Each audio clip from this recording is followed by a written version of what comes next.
I'm Richard Dodd, and you're listening to the Ecology Academy podcast. This is a show where we get to talk and learn about all things ecological, including interviews with top ecologists, both employers and employees, those working with ecologists, and also aspiring and inspiring career-seeking individuals setting out to make a difference. The show aims to provide you with insights, advice, and inspiration to help you succeed and excel as an effective ecologist and to make a real difference to our natural environment.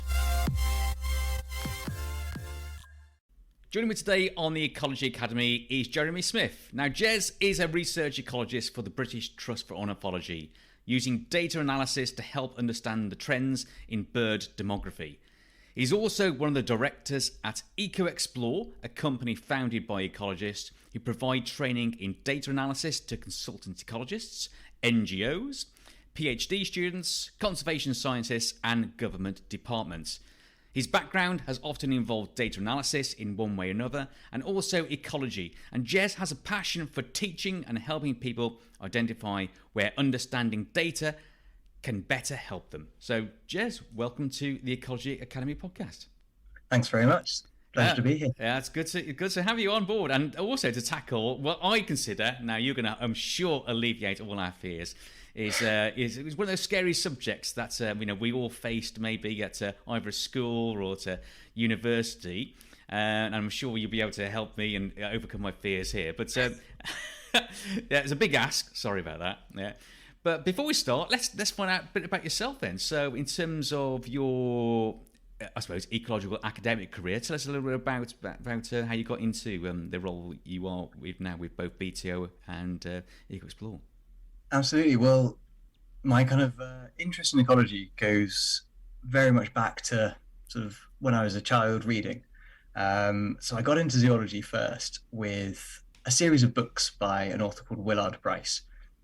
It's all about a couple of brothers, basically, who go off around the world and have these amazing adventures, and they're commissioned to go and sort of get animals and bring them back for zoos and things like this. It's written in the 1920s, so it's quite dated now, but it's an amazing sort of set of stories. And I read these stories. I've got a brother, and I imagined us doing this. Yeah. And they were both zoologists. And so I thought, right, okay, I've learnt this word now. That's what I want to be. And so I fairly blindly just kind of went through primary school, secondary school, thinking, right, I'm going to be a zoologist.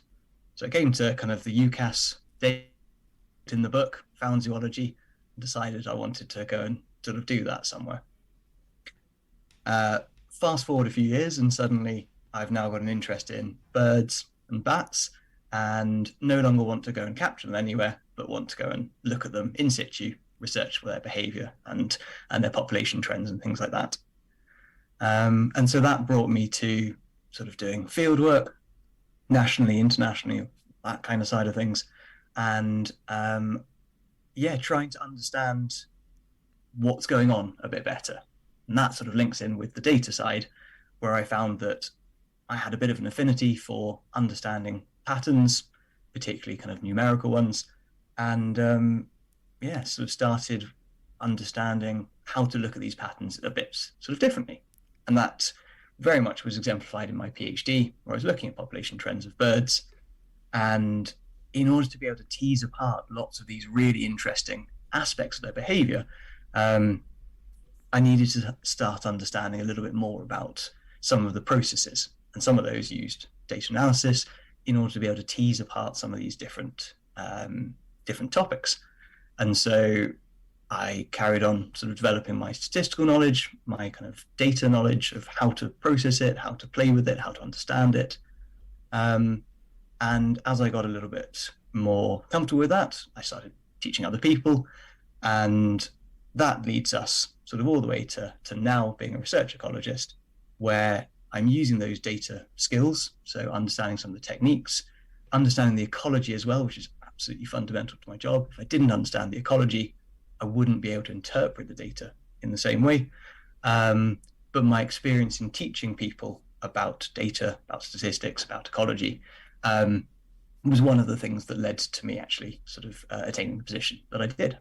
And so that brings us up to kind of what we're doing now with birds, data, and ecology for the BTO. Excellent. Okay, well, thank you for that summary. Now I'm going to take you right back to the very start of your academic career. So going through, as you say, that primary, secondary school, applying for UCAS. Now let's go right to there in terms of obviously your interest within the zoology, and that's something you wanted to progress now. And in terms of your choice, I imagine you did a zoology degree. I did indeed. Excellent. Okay, and whereabouts did you do your zoology degree? So I studied in Cardiff, and I knew that I wanted to do a 4-year degree, so with a placement. So I applied for that. I had no knowledge or preconception about where that would be or what I'd be doing, but I knew that I wanted kind of the hands-on experience. I wanted to go and have that sort of extra year to develop my skills and to find out more about what being a zoologist actually meant in the real world, sort of thing. And in terms of, let's put it in Cardiff. Sorry, yeah, in Cardiff. So let's put some time scales on it. So when did you first start at Cardiff in your undergrad? So that was back in 2004, so nearly 20 years ago now. 2004, yeah. So okay, and you originally from Wales? No. So this summer I will have spent more time outside of England than in. But I'm originally from the southeast of England, and I moved here, in 2004. And I have either been in Wales, Scotland, or internationally ever since. So I've basically lived in Wales now for the last nearly 18 years. 18 years, there you go. So, I didn't think we were going to go down this tangent, but in terms of your choice then to come to Wales then, in terms of Cardiff University, I mean, on the UCAS form, I mean, did you apply for anywhere else at all, or was it just literally for Cardiff? It completely fascinatingly to me, nonetheless from anyone else. So I applied for Cardiff, Swansea, Aber and Bangor without really thinking about the fact that they were all in Wales. And then 2 in England as well. But yeah, evidently I was sort of be destined to come over to this side of the border. But yeah, that's sort of how it came about, really. I looked at the course. Yeah. I thought I liked what the topics were. Sort of interested me. I saw the city. And very much kind of made my choice based upon those things. Based upon that, sometimes it can certainly come down to that, can't it? Yeah, very similar. That's I've bored people on this podcast already, but yeah, I mean, clearly Cardiff, best university in the world. Yeah, it's got to be there. And I did a zoology degree at Cardiff too, but a few years before you though, Jez. But yeah, very similar. That's I think I just chose the Welsh university as coming from, and then infiltrated the lands and spent 19 years there. So yeah, you got a couple of years to go, and then you would have beaten me in terms of my time in Wales. Now, in terms, that was the undergrad degree, and then was it straight away you followed on to doing your PhD, postgrad? No, so I finished my undergraduate in 2008. Yeah, and decided to see what the real world had to offer. So straight away, I was very, very fortunate that I got a position that I could help someone who was doing their PhD at the time on Flatholm Island, so an island local to the south coast of Wales, and spent 3 weeks doing some gull work. Seabirds is where I was going with that. Yeah, not seagulls. No, exactly not. I'd be very much told off by many of my colleagues and friends. Well done. For that. Anyway, so I did that, and then actually got a job being a data analyst in Brussels. Oh, so, right. Okay. Yeah. Complete left field. It was for an accountancy firm. It wasn't for an ecological one. And this is very much kind of my background. There's field work and there's data. And sometimes they've kind of intersected, and sometimes it's been one or the other. But they've always been sort of hand in hand, whether I've known it or not. But yeah, so did the data side of things, but then thought, no, I'm missing the fieldwork. So I came back and did a master's. I did that in combination between Cardiff and Ghana, which is where my fieldwork was. And then even after that, I kind of decided that was 2010 to 2011. And then I went off and I worked as a field studies instructor. So for a company called PGL, they're an activities company. It's a bit like the Field Studies Council, but it's a bit different. And I was teaching A-level students about biology, so river ecology, succession, things like that. And then got a call one day from an old supervisor of mine, and he said, "I've got some money and I've got some data. Do you want to come back to Cardiff and do you want to analyze it?" And I thought, yes, I do. That seems like a very good opportunity to bring all those bits together. And it was about peregrine falcon migration. Right. And so I thought, okay, well, it's birds, it's sort of data, it's analysis. Yeah, this is exactly kind of what I'm looking for.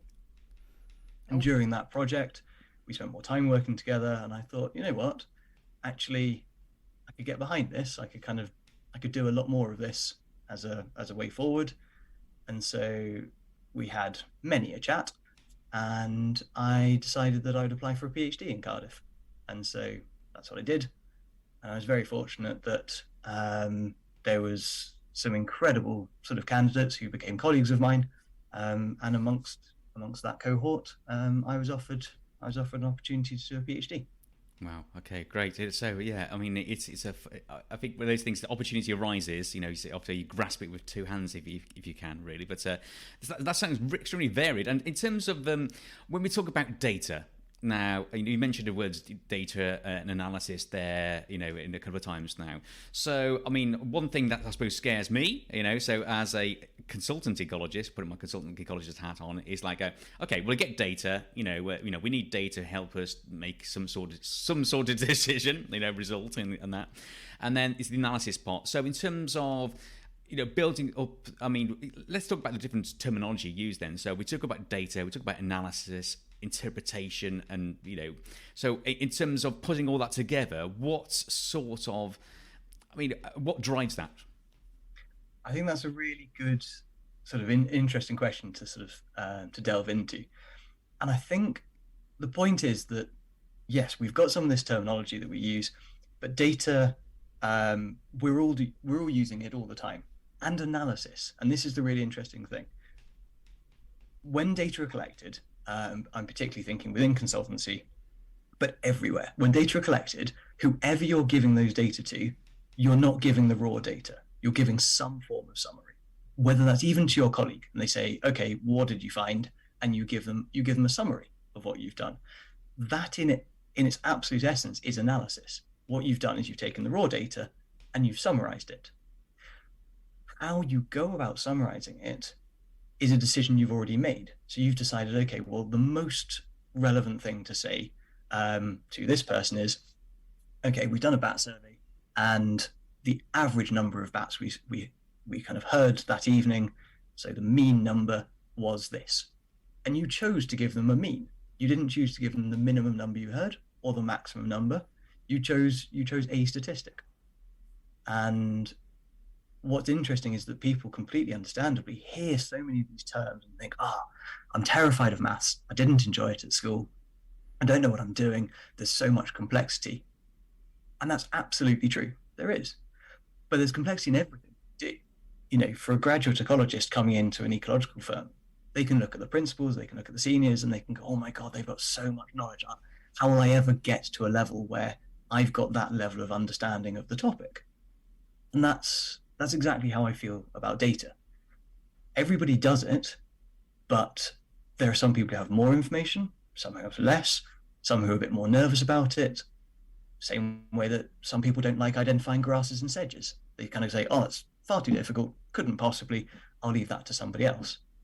But then when you've got someone teaching you who actually knows what they're talking about, can help you, and can break it down a bit, suddenly it's not quite as difficult to tell a grass from a sedge as it is when you're first doing it. And so I think that's where I come from with the data side is everybody's using data. What they're getting out of it differs depending on what expertise people have and what they're anticipating getting out of it as well. That's great. So, I mean, what I picked up on there was, so everyone can collect data and everyone can analyze it, or so it's and then pass that on to someone, either a colleague or a client or something. So I think what the main point here is, I mean, what I can see is that. We were going in with questions. So what questions do we need answering? And I suppose that can therefore determine, I imagine, what data you collect, how you go about collecting it, and what answers you're generating or your interpretation. 100%, exactly. Knowing the question you're asking, I would say is about 90% of it. Because going to somebody who's got more knowledge about data, about statistics, about techniques, all these kind of things, is near redundant if you can't ask the right question. So if you can't tell someone else what you need, it doesn't really matter how good they are, because they can't do the interpretation of what you want for you. They can tease apart some of the questions. They can ask things a little bit more clearly so that they've got a bit more of a drive of understanding how things are going to be. So for example, if you count something, you analyze that differently from if you measure something. So if I measure the height of a tree, for example, that's a different set of techniques that I'm going to be using than if I count the number of trees. And so I would be able to sit there and sort of say, okay, well, you want to understand about trees on an area of scrubland or an area that you're doing a phase 1 on, and you come to me and say, I want to know more about the trees that are there. And I can then ask, okay, well, do you want to know how many there are? Do you want to know something about their dimensions? Do you want to know which species they are? And do you want to know how many there are by how many species there are? So do you want to know the difference between how many ash there are versus how many oak there are? And by doing that, the person who's got more knowledge about the data can start asking those more specific questions, which means that the person who is doing the work actually can have a much better understanding of what they're trying to get from it. Because answering a question or asking a question of, are you meaning you want to know how many? If the answer is no, that's really simple. But that means that the person collecting the data actually has a much better understanding of what they're thinking about as well. Rather than just saying, I want to know more about trees, they can say, no, I want to know more about the dimensions of the trees or the age of the trees or something else. And so I think working together to be able to find out what those questions are first is absolutely fundamental. And then, depending on whether you've already collected data or whether you're talking about collecting data, you can then develop the study itself around how best to analyze it. So if you want to know how many trees there are, and you want to know in which locations of which species, you might then sit down and say, okay, well, we need to do the same number of surveys at different locations across different time periods.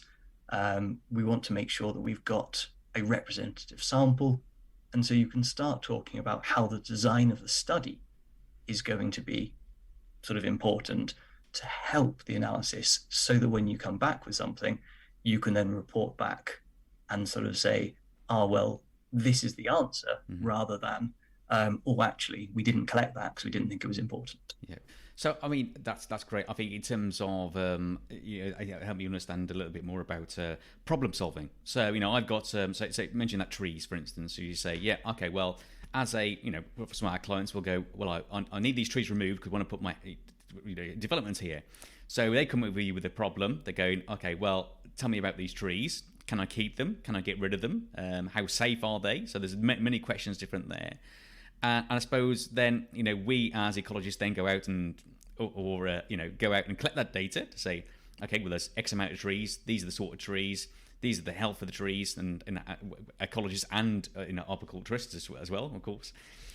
And then I suppose the next stage is then using that data. So maybe someone's, they can do the field work, part of it. They can do the field work, but then they maybe even come up with the questions themselves. Okay, we need this sort of data. But when it comes to the crossover then, so the collection of the data, so recording the data, getting that in, and then analysis of that data, what skills or how does that shift? How does that data collection shift between data collection, analysis, and then interpretation? Yeah, interesting. So I think that, as I say, the analysis is happening right from the off. And so the question is, um, then which techniques do you need? What is the not only the research question or the kind of the, the work-based question to collect the data, but what do you want at the end? So do you want to know how many roosts there are per species? Do you want to know which trees can be removed? How much mitigation needs to be put in place? And so depending on those questions is then determines sort of what you need to do. And I think that a good there are different levels of understanding, obviously, when it comes to analysis. And I think that we're getting to a point where people are expecting slightly more than they were previously. Previously, you could just say the average number of this species is this, but it matters to kind of have a bit more depth to some of that. So, for example, if trees are needing to be removed, then knowing whether bats are in one particular species of tree or another species might massively impact which trees are being removed. So if none of them are in alder, for example, or if alder have none of the bat roosts, for example, but the oaks do, then actually saying we need to remove 5 trees means that you could say, well, actually those alder in a bat roost sort of potential situation have no impact, therefore the impact it will have on the bats is very minimal, versus if you take the 5 oaks, then suddenly you have a massive impact. How to start going about it? I think that first and foremost, students now are being taught to a much, much higher level of practical ability for data analysis. Mm-hmm. So I'm talking people at sort of secondary school. So I'm not necessarily talking undergraduates only, but definitely at undergraduate level across many, many universities now. They are not only teaching the data analysis, but the actionable side of teaching some of the statistical programs as well. And I think that actually speaking to some of the younger graduate ecologists, they will probably have quite a good idea as to how sort of some of these techniques can be applied, or what sort of approaches they might need. And so, but they might just be a little bit nervous to say something. So I think actually looking at what skills are in-house and sort of saying, look, there's no penalty if you say something and it's sort of, you're nervous, that's absolutely fine. But asking what skills people actually have is quite a good one. And secondly, I think that there's also an awful lot of information on the web. It's correct necessarily, but there's a lot of information of, okay, I'm thinking of applying this or I want to do this with my data, what can I do? And I think that that's one way of doing it. Another is obviously going and sort of getting one or more of your members trained in that to a greater or lesser extent, so that then what you're looking for as a company or as an individual, you are more able to apply those techniques. That was interesting to say that. Yes, when I went to university, statistics was something a module we had to take. And one of those things had to take rather than wanted to take. Yeah. So I think and this is brought in now. So if you're saying it's now been taught as a secondary school, so there's a bit of more, obviously there's a need for it. You can see that, and we need to be a data-driven or data-informed society, shall we say, to make informed decisions about actions we take and decisions we make. So you're seeing that coming through now with the undergrads coming through, that they have got a lot more awareness of statistical analysis and data as such. Now, Definitely. so if you were in my position as an employer, for instance, so as you mentioned, alluded to the fact that asking those sort of questions, but if I didn't know what questions to ask, so how could we use data more effectively within a ecological consultancy, for example? Interesting. So That's a slightly unfair question to you because I know you've got some. Perhaps we'd run through some, some examples, some case studies that perhaps, yeah. Absolutely. I think the reason it's definitely not an unfair question. I think it's a very, very pertinent question. It's just such a broad one that it can.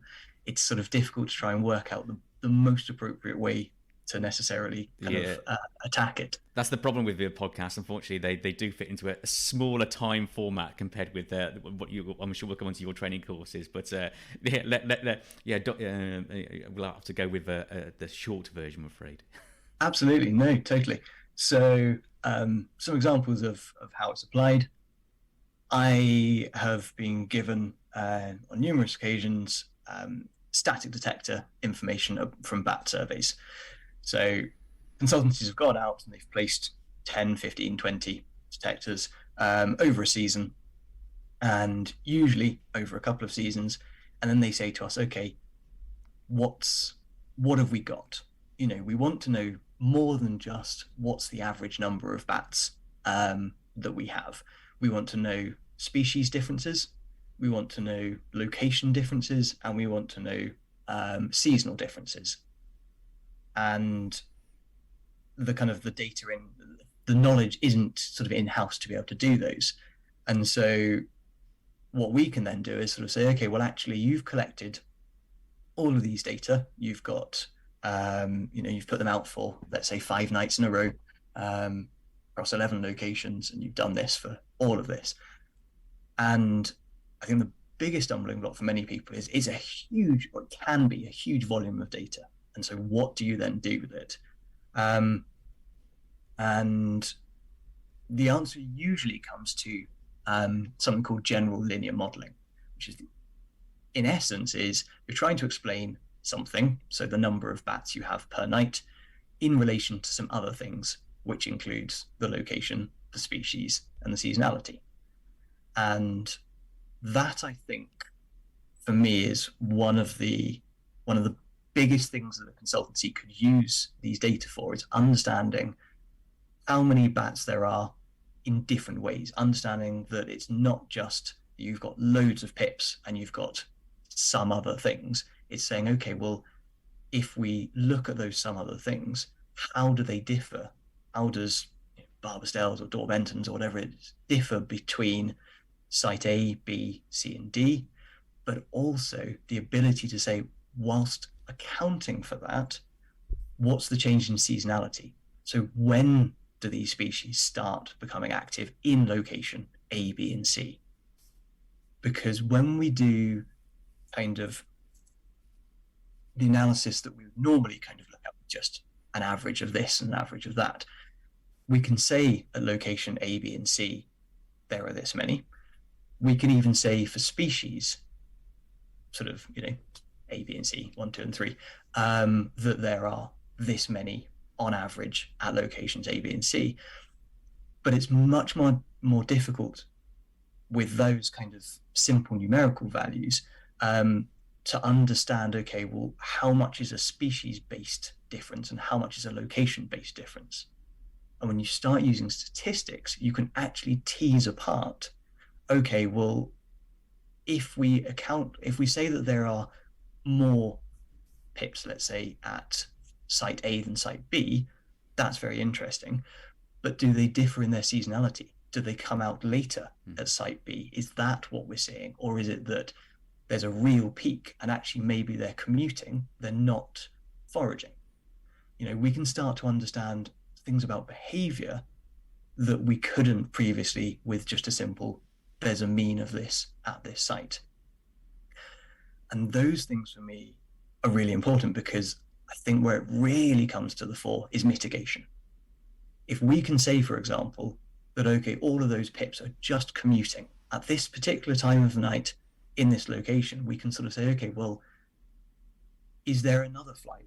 they could use if we have to do something there? Or are we saying, well, actually, hang on a second, if they're only commuting and they're not roosting or they're not breeding or whatever it might be, okay, maybe that's a less important site than a roost site, for example, where we can see they're active all night long or they're feeding somewhere.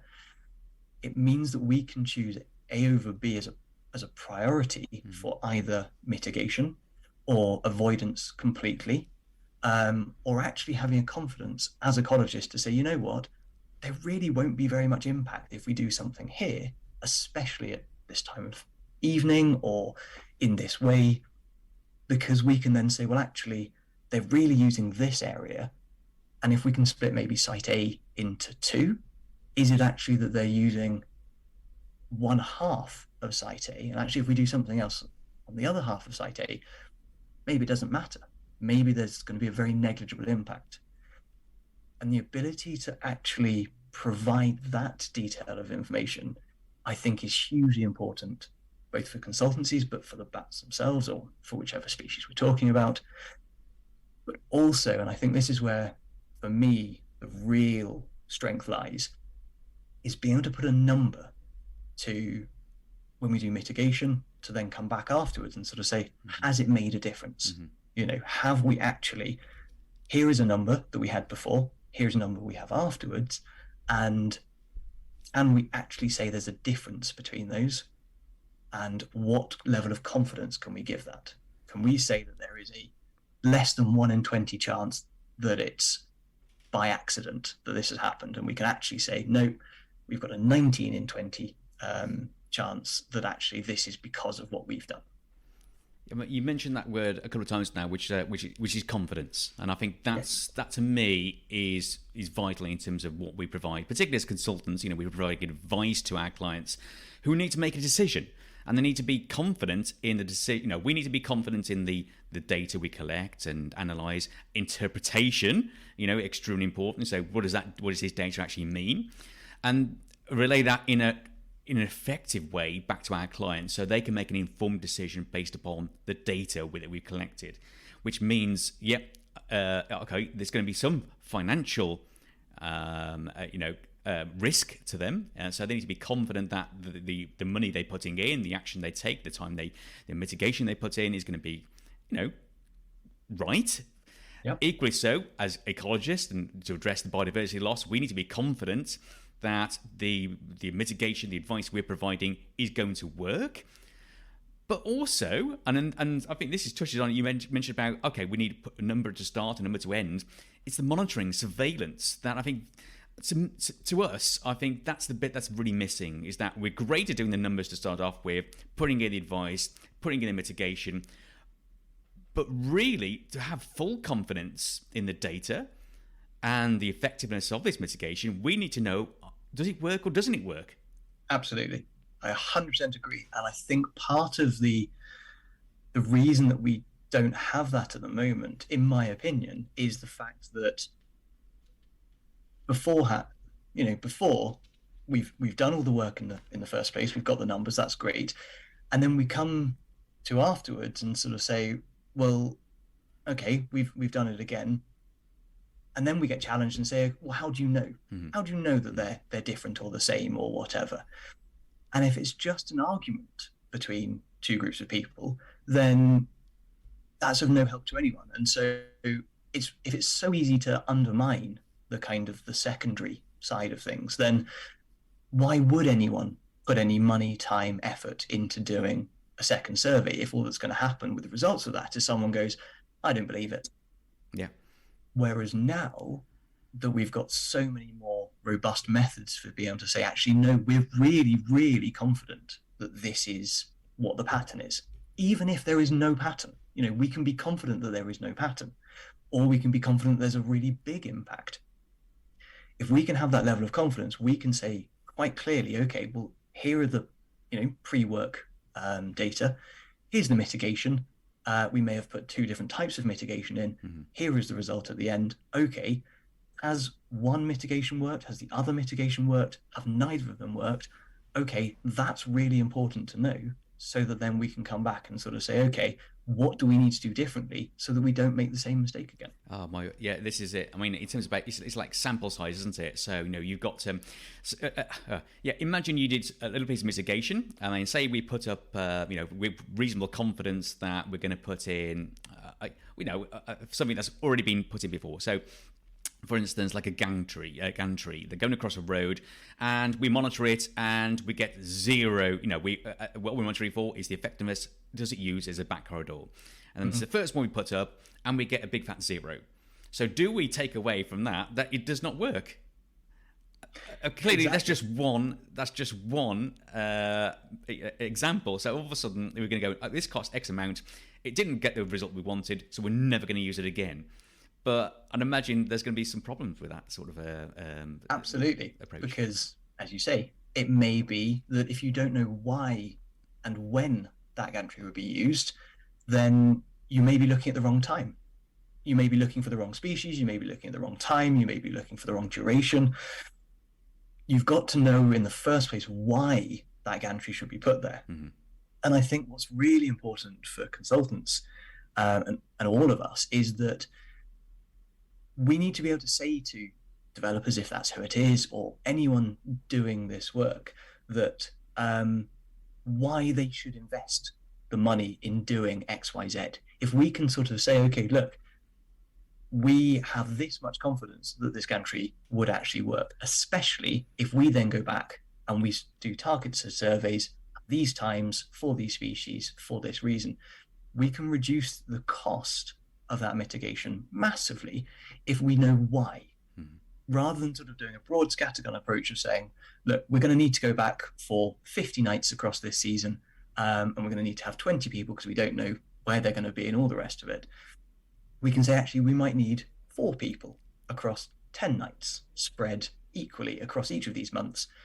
And then suddenly the cost of doing that work becomes so much less that actually it's far a smaller proportion in the budget than it would have been if you sort of said, look, we need exactly the same number of surveyors, or we need exactly the same sort of volume of work done afterwards as before, which may not necessarily be true. Mm-hmm. And so if we can have the confidence and say that actually we know that this is the best that can be done from our side, we can then put it forward, and the developer or whoever it might be can then come back to us and sort of say, actually, you know what, that is a reasonable expense. We are prepared to go for that. Okay, let's go ahead and do that, because it's still going to be cheaper than doing a random scattergun approach in the first place. Yeah, and I think it's also about that the evidence, the database we have as well. So the more people that do similar studies, I think the greater the evidence will say yes, it's beneficial, or no, we need to change something. Absolutely. Because I heard I listened to another podcast, it was sacrilege, but I actually heard another podcast the other day, and it was saying about like sample size, and I think it was about I think it's about space exploration. I know it's going to go off a little bit of tangent here, but space exploration, and strangely, we haven't found life anywhere else other than on our planet here. But the sample size they use, the analogy, the universe is immense, and the amount of research we've done or exploration we've done is the equivalent of, I think they said, of like a hot tub full of water compared to all the oceans on Earth. So wow. Strangely, if we don't find fish in our hot tub, we're going to say there's no fish in any of these waters, rather than actually, do you know what, we need to increase the sample size a bit. Absolutely. And what's really interesting about that, and this is now, I won't go too far down the sort of data rabbit hole, but what happens is the increase in sample size increasing our confidence levels as well. So what it does is it enables us to be able to reduce what we call sort of the errors, the standard errors around the data. So you've got your mean value, your average, and then you've got depending on how variable your data are, impacts how good an estimate you can make. Yeah. And that estimate has error around it. So it's not that is your absolute number, it's that's your number plus or minus a bit. And that a bit is your standard error. The greater the sample size you have, the smaller those errors become. Right. So you're better at explaining and predicting what your average, what your mean is going to be. And so that's why it's so important to sort of say we need more data so that we can reduce those standard errors. That's not to say we need an infinite amount of data, but we do need to make sure that we've got a sensible range. So, it really matters that we don't just go kind of and do something once, because we can't have a range of error within that. If we do it 10 times, it's one thing. If we do it 1,000,000 times, that's going to really reduce the error, but it's also going to be too expensive. So we need to know how many times to do it. And that is also something that you can do predictively with your data, sort of before you even go and do the survey. Great. No, that makes sense. And yeah, thank you for explaining standard errors there. That's solved that problem for me partially. So in terms of improving our understanding and our need for data, you also run sort of training and help support for anyone who uses data for any use, particularly obviously for science and maybe for ecology. So in terms of what does it says a little bit about what Eco-Explore does, and or your work as a trainer and developer. Yeah, absolutely. So what we do is we try and get people to have, first of all, less of a fear of data. Given that everyone needs to use it and is using it, it's to try and alleviate some of that fear, to say, look, we are ecologists by trade who have a lot of experience in data analysis and teaching data analysis. So part of it is a level of trust that actually we know the situation you guys have been in, we've been in it, we're just further down the line. So we run introductory data analysis courses where we talk about our own research, but other people's research as well. And we ask what kind of questions you need, and we provide some analysis and sort of techniques for doing various analyses.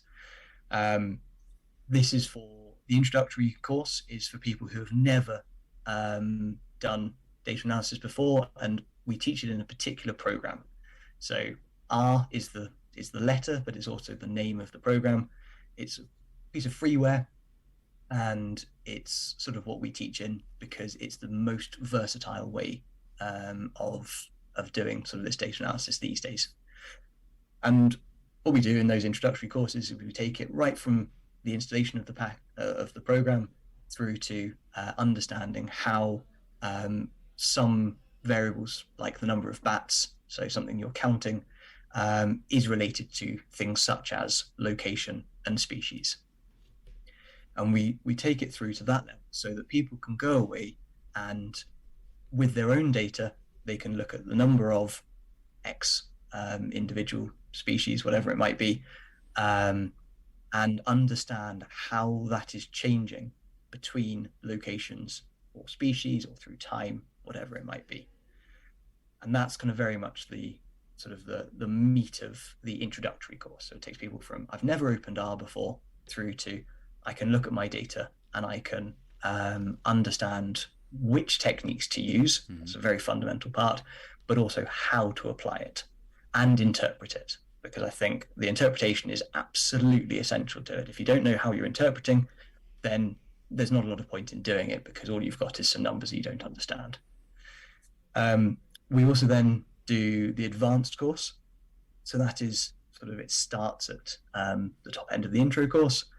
And this is very much more understanding about terms that maybe we're not as interested in, but we can understand how to use them.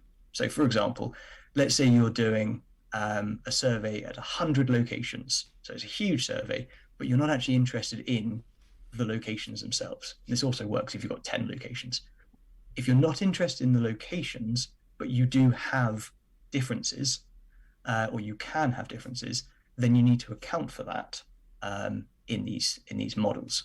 And so it's sort of understanding kind of that enhancement of saying, okay, we need to know what our number of bats is, but we don't need to know what the differences between the locations are. We just need to accept that they are from different locations. And then we also move through to things like seasonal. patterns. So understanding that actually not everything's a straight line. Sometimes, we might have very few at the beginning of the season, many coming out of a roost, let's say, in the middle of the season, and then tailing off at the other end. And that sort of not straight line, so non-linear trend is something that's really important for ecologists to understand. And so we teach those known as general additive models. And so that's sort of a key component of the kind of temporal side of our work, is that we need to know how things change across nights or across seasons and things like that. And then the final kind of main course that we teach is understanding spatial analysis.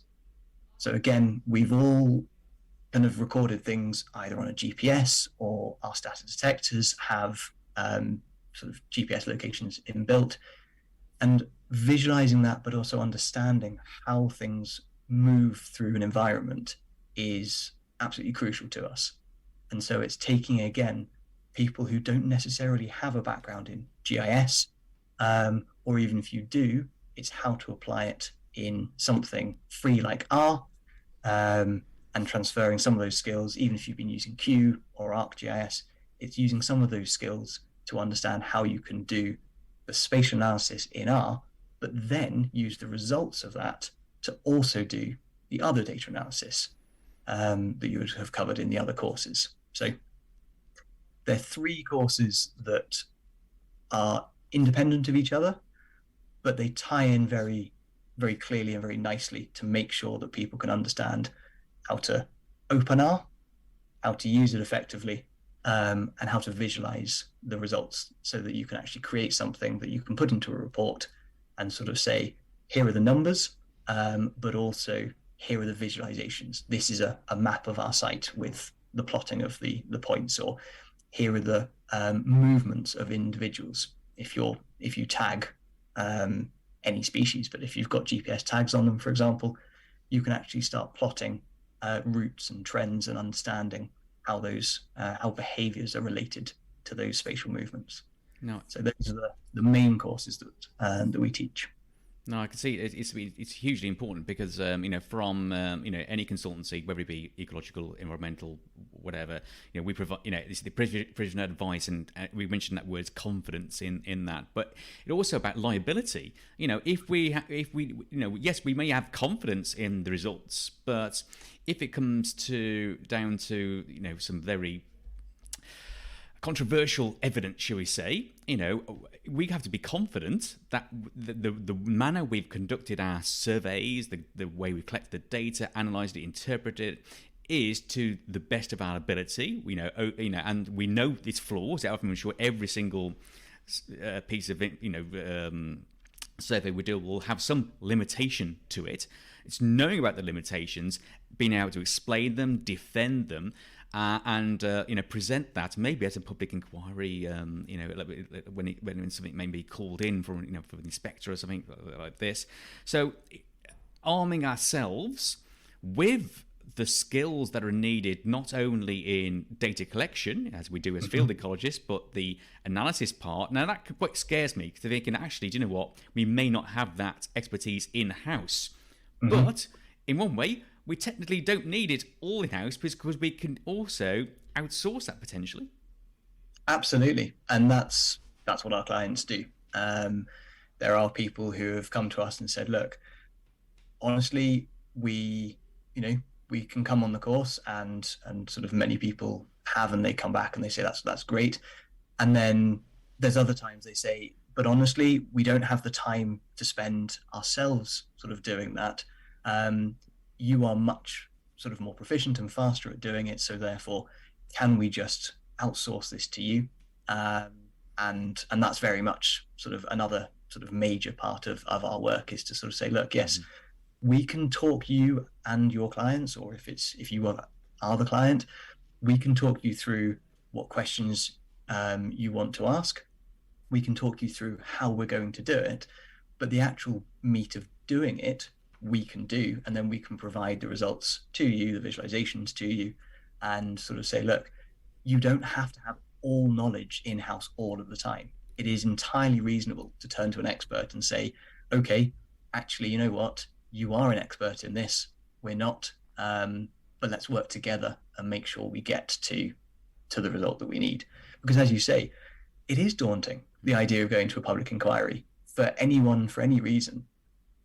And it's one thing to have the ecological knowledge in your back pocket to say, look, I do trust my training, I do trust my knowledge about the ecological side. But then, as you say, quite frequently when people come to the numerical side, they kind of go, we did our best.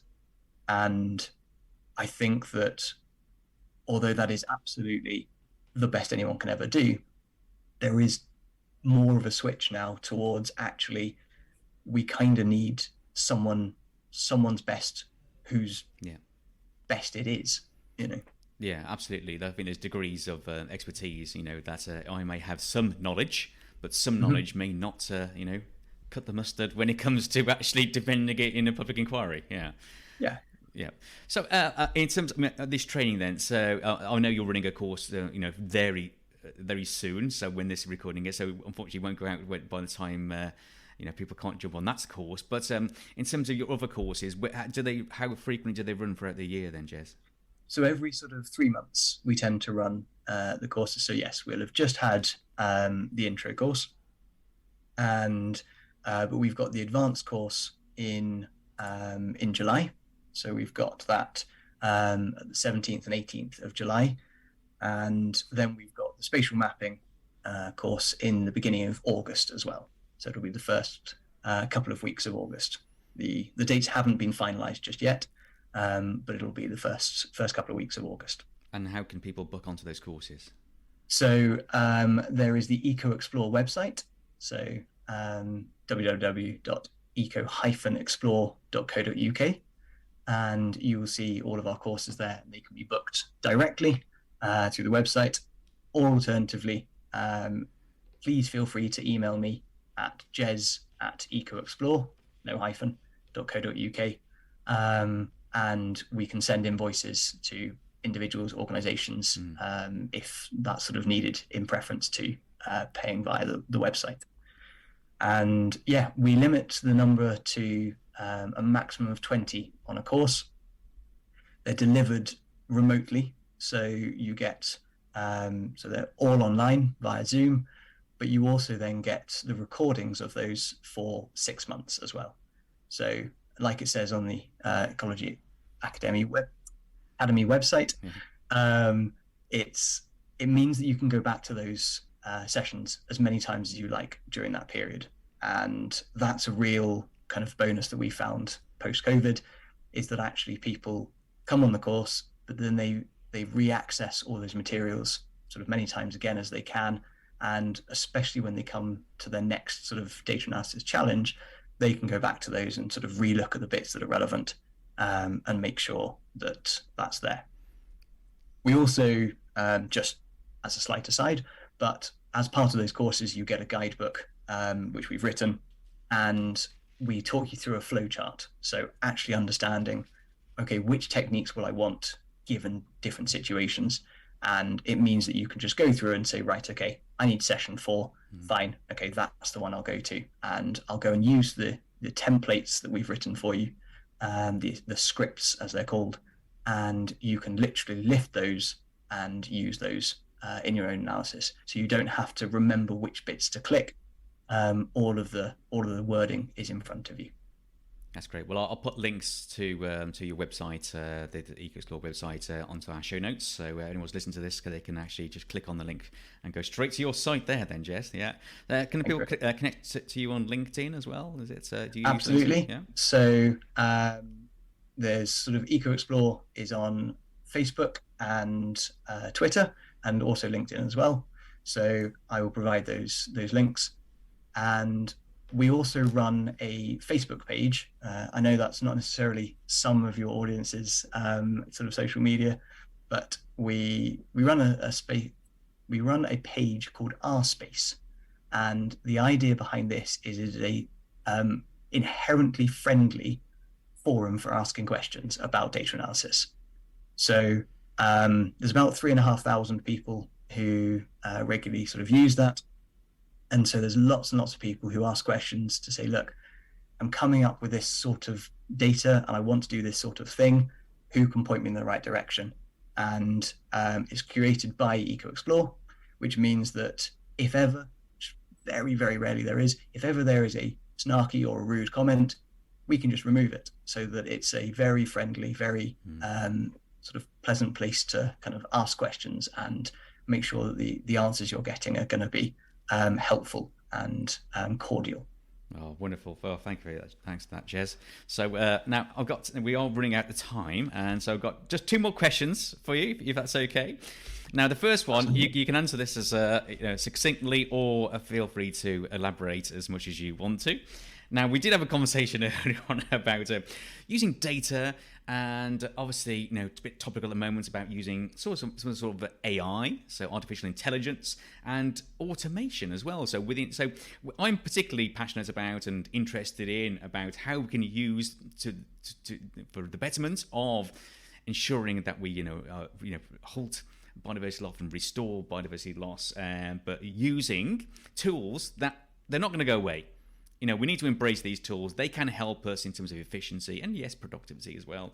But, what are your thoughts on using data with AI and automation for companies or individuals? I think it's excellent. I think that it's something that is going to be out there, and understanding how to use it correctly. It's like any tool. I think understanding how to use it correctly is going to be the most efficient way of doing it. And what we need to do, I feel, is that we need to make sure that we understand the answers enough to know kind of what's going on. So I think that, for example, it can write code for you. It can do analyses for you. But you have to know the right questions to ask in the first place, and you have to understand what it's giving you back. And so I think that it is an incredibly useful tool. And I think it should be used. I think it should be sort of acknowledged that it's being used. But I think that we need to be very, very careful about making sure that that's not sort of the first port of call instead of knowing something. So one way to do it is to go to an AI system, whatever it might be, and ask it to explain in an appropriate level to you what techniques are doing. So if you come on a course and you hear something and it's not the main topic being covered, but you think, well, that's interesting, you can go to the AI and ask, okay, how is this? Can you give me an example in lay terms of when this technique could be used, or what does this specific thing mean? And I think getting a deeper understanding, or starting off and sort of saying, okay, can you give me an intro to, this particular idea, this topic, is a very good one. Whereas I would very much hesitate to sort of say, writing into it and saying, okay, I've got these data, can you analyze it for me? And then just taking that sort of information and putting it in a report, or even just sharing it with colleagues. Because if you don't know what it's done, you don't know when the mistakes have been sort of put in.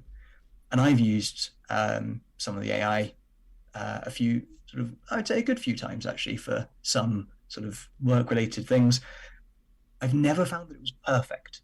And I think where for me it comes in is it's been extremely useful, but I've had to have the knowledge to understand what the limitations were. And I think it's exactly the same if you use a photo classifier, for example, for any particular plants, or an auto classifier for bird song or bat recording and stuff like this. Especially when you put it through, let's take a bat ID. This is AI. This is a program that's been written that we don't have to go and identify each individual bat. But it's also not perfect, and we've known that for many, many years. And so people go through this and they either spot check or they do some form of validation. And I think it's exactly the same when it comes to data and analysis. You need to have the expertise that the consultants do to be able to know, okay, that was definitely an enthusiast rather than a soprano or whatever. In the same way as when you're doing an analysis, you need to know, okay, that model was using a Gaussian distribution rather than a Poisson distribution. And understanding when that is appropriate is, I think, what the specialism is still required for, rather than kind of just saying, can I have sort of the answer to this question done, please? I think so. I think it's a really useful tool, but I think we need to accept and understand that we still have expertise to interpret what the output is. Yeah, I mean, there's a few points that you mentioned there. So first of all, that mentioned that yes, this AI is not perfect, but neither are we. We make mistakes too. Clearly, else we wouldn't be developing these AI tools to help us in terms of expediency and so forth, and maybe accuracy. So I imagine that it's only at the start of this process here. I don't know. They're going to get a lot better. So although AI is not perfect, neither are we. So it's not a reason not to use AI. I think some people have argued the fact that it's generated this random thing, these hallucinations. I think some of they call, aren't they? That's it makes stuff up. But that's from the generative part of AI. It has to generate something because that's its job. Jack and Jill went up the.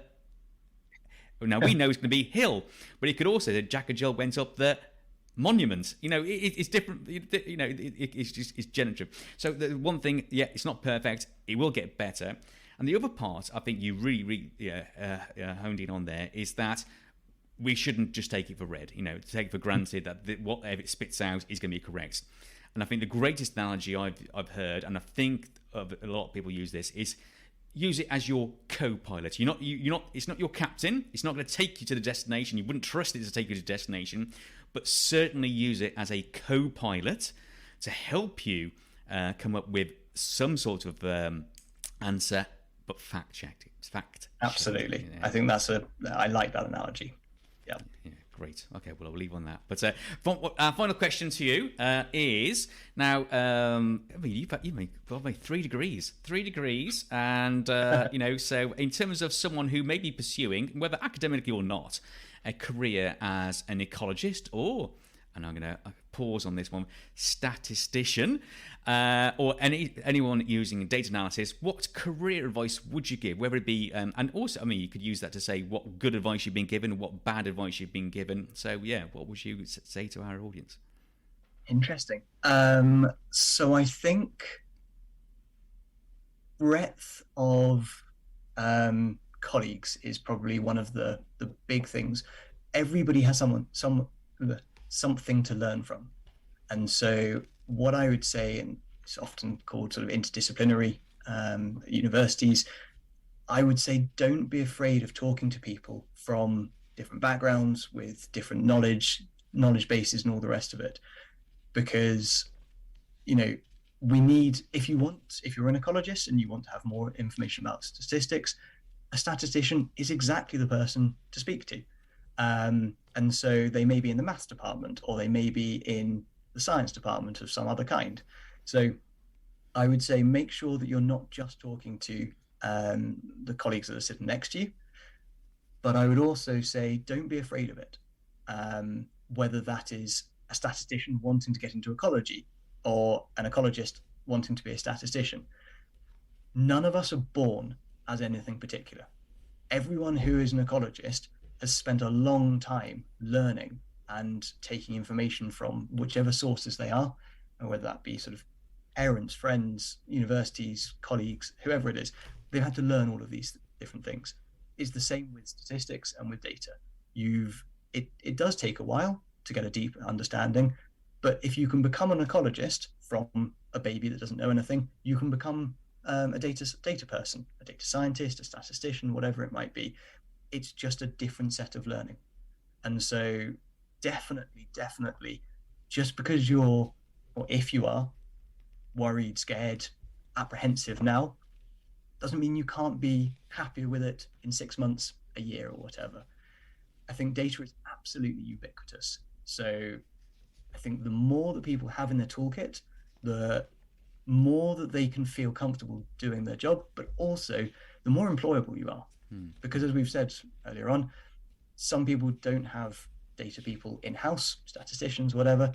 If you can be that ecologist who's got a good knowledge of statistics, suddenly you're bringing 2 things to the table. And the principal, whoever it might be who's employing you, is going to look and sort of say, actually, okay, well, can that person handle some of this data side? Can they help train the rest? Whatever it might be, you can bring things to it. So definitely don't be afraid of it. I would say very much actively lean into it and chat to people from different fields, because the techniques are very widely applicable. So just because something's about a different taxonomic group or a different field entirely doesn't mean you can't use it.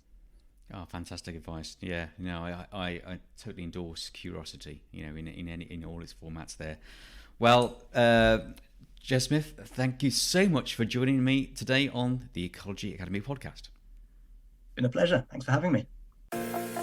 If you enjoy our show and want to help, then please click on the subscribe button and rate us on your favourite podcast player, as that's how you can inspire ecologists in the making, help retain great talent, and provide insights of our industry to a much wider audience of why ecology really does matter. Thank you.